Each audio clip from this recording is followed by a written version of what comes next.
আজি 5 জুন বিশ্ব পৰিৱেশ দিৱস। বিশ্ব পৰিৱেশ দিৱস উপলক্ষে বৃক্ষৰোপণ কাৰ্যসূচী হাতত লোৱা হৈছে। অকল 5 জুন বুলিয়ে নহয়, আমি যেতিয়াই সুবিধা পাওঁ তেতিয়াই বৃক্ষৰোপণ কাৰ্যসূচী হাতত লওঁ। আজি মই আহিছোঁ এটা বিশেষ অনুষ্ঠানলৈ, যিটো অনুষ্ঠান আয়োজন কৰিছে পিছলা আঞ্চলিক ছাত্ৰ সন্থা আৰু ইণ্ডিয়ান আৱাস ফাউণ্ডেশ্যনে। তেওঁলোকৰ এই ব্যতিক্ৰমী প্ৰচেষ্টাবোৰ সঁচাই লেখত ল'বলগীয়া। অনুষ্ঠানভাগিত অংশগ্ৰহণ কৰিছে বিভিন্ন বিদ্যালয়ৰ শ শ ছাত্ৰ ছাত্ৰীসকলে। ছাত্ৰ ছাত্ৰীৰ শৈক্ষিক বিকাশৰ হেতু তেওঁলোকে এই ব্যতিক্ৰমী প্ৰচেষ্টা হাতত তুলি লৈছে।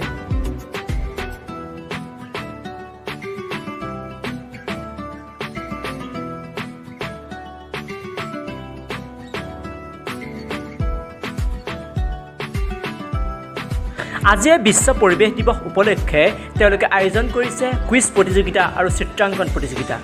আৰম্ভ হৈছে এতিয়া চিত্ৰাংকন প্ৰতিযোগিতাৰ। উচ্চ শাখা আৰু নিম্ন শাখা দুটা শ্ৰেণীত আয়োজন কৰা হৈছে এই প্ৰতিযোগিতাখন।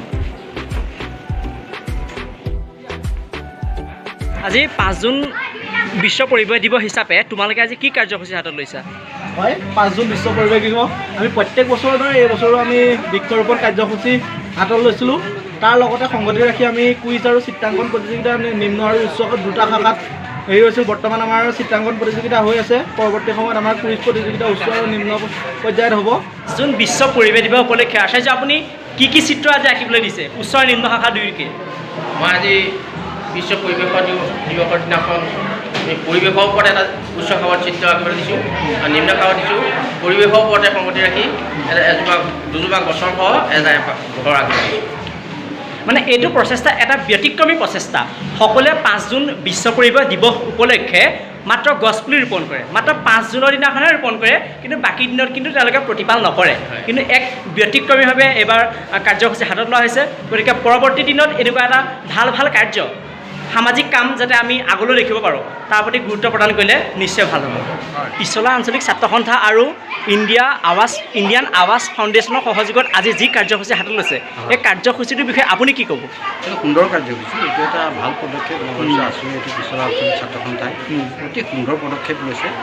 ছাত্ৰ ছাত্ৰীৰ মানে শিক্ষাৰ ক্ষেত্ৰত উৎকৰ্ষ সাধনৰ হেতু তেওঁলোকে আজি এটা কুইজ অনুষ্ঠান ইয়াত আয়োজন কৰিছে উচ্চ আৰু নিম্ন শাখাৰ মাজত, আৰু লগতে চিত্ৰাংকন প্ৰতিযোগিতা আয়োজন কৰিছে। চিত্ৰাংকন প্ৰতিযোগিতা হৈ আছে, মই অকণমান চাইছোঁ বাৰু, আৰু কুইজৰ দায়িত্ব আমাক দিছিলে, সেইকাৰণে মই আহিছোঁ। অতি ভাল সুন্দৰ। গতিকে আমি পৰৱৰ্তী ভাল এনেকুৱা কাৰ্যসূচী যাতে আমি দেখিবলৈ পাওঁ, হয়, তেওঁলোকৰ পৰা আমি এইটোৱে মানে পুৰাই আশা কৰোঁ, সম্পূৰ্ণ আশা কৰোঁ যাতে পৰৱৰ্তী সময়ত আৰু ইয়াতকৈও যাতে তেওঁলোকে আৰু ভাল পদক্ষেপ লয় আৰু উচ্চ কোৱালিটিৰ অনুষ্ঠান যাতে ইয়াতে পাতিব পাৰে আৰু নিশ্চয় এই আশা কৰিছোঁ। খুব ভাল। জয় অসম। জয়। এতিয়া আৰম্ভ হৈছে কুইজ প্ৰতিযোগিতা। তাত মই বেছি সময় নাথাকিলোঁ। মোৰ কিছুমান ব্যক্তিগত অসুবিধাৰ বাবে মই তাত উপস্থিত থাকিব নোৱাৰিলোঁ। ভিডিঅ'টো আজি ছুটি হ'ব। হয়তো আপোনালোকে আজি এই ভিডিঅ'টো চাই অকণো ভাল নাপাব, তথাপিও কিবা এটা শিকিব পাৰিব। তেওঁলোকৰ প্ৰচেষ্টাক শলাগ ল'বলগীয়া হৈছে। গতিকে আজিৰ ভিডিঅ'টো ইমানেই। যদিহে আপোনালোকে এই ভিডিঅ'টো চাই বুজি উঠি সমাজৰ কাৰণে যে কিবা ভাল কাম এটা হৈছে সেই বুলি যদি আপুনি অনুভৱ কৰিব পাৰিছে বা আপোনাৰ সন্তানক দেখুৱাব পাৰিছে, তেনেহ'লে ভিডিঅ'টোক লাইক আৰু কমেণ্ট এটা কৰি দিব। অনাগত দিনবোৰতো আপোনাৰ ল'ৰা ছোৱালী নাইবা সন্তানক সমাজৰ সৰুবৰ কামত নিয়োগ কৰি দিব, যাতে তেওঁলোকে এজন সুস্থ সবল মানৱ সম্পদ গঢ়ি উঠে। আজিলৈ ধন্যবাদ।